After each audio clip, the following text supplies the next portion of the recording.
Hi friend, subukan mo na rin bang ipaksiw ang daing? Panibagong araw, panibagong kwento ng kanyang biyaya. Naisip ko nga ipaksiw itong daing na matambaka kaysa iprito lang. At para mas exciting nga ang pagluluto, dito nga ako ulit nagluto sa may terrace. Pero bago ko nga lutuin ang paksiw na daing, uunahin ko muna yung magiging soup at sinangag rice namin. Bali, hinanda ko muna nga lahat ng kailangan na sangkap para sa soup, sinangag na kanin at sa paksiw na daing.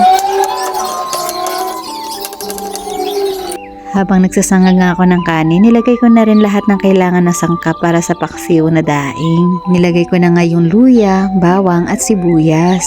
At ito nga ang siling haba.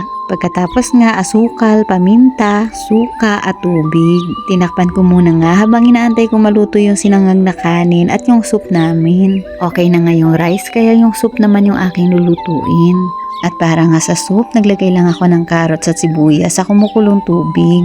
Binasagan ko nga lang ito ng 2 itlog at tinimplahan ng paminta, asin at kalahating nor cube. At yung ganito ngang soup ay sapat na talaga sa amin. Finally, maluluto ko na rin nga itong paksiw na daing. Bali, nagantay nga lang ako dyan hanggang sa maamoy ko yung aroma ng paksiw. Amoy pa lang, paksiw na talaga. Hindi ko na rin pala nilagyan ng asin ito dahil nga maalat naman yung daing. Naglagay nga pala ako na itong magic sarap pero pwedeng hindi na rin. Nag-add pa pala ako ng konting sugar para mamit ko nga yung lasang manamis-namis na gusto ko. At nilagyan ko na rin nga ito ng vegetable oil. Nilagay ko na rin itong pulang sili. At hinayaan lang hanggang sa maglas nga yung water.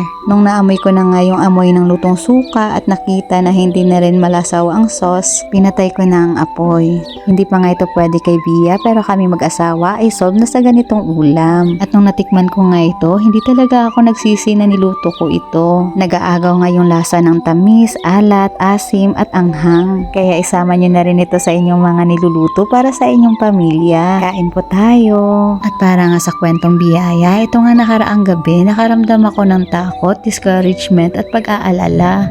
Natakot ako dahil pagpasok nga ng May, naging madalas na yung pag-ulan dito sa Benguet. At itong linggo, naging mahina nga yung sales ng dried fish compare nung isang linggo. At kapag ganyan nga, nagkukos din talaga ito ng discouragement sa akin. Minsan, naapektuhan nga yung pakikitungo ko sa aking pamilya at maging yung worship ko sa Panginoon. Pero ang ganda nga ng paalala ng isang kanta sa akin na hindi dapat maapektuhan yung character at worship ko dahil sa sitwasyon. Dahil ang Diyos, hindi lang siya Diyos sa panahon ng meron. Diyos din siya kahit sa panahon ng kawalan. At siya ang may kontrol sa lahat ng bagay. Sa biyaya niya nga, ibinigay niya ito, kaya siya rin ang magpapalago neto. Thank you for being with us. See you in my next sharing.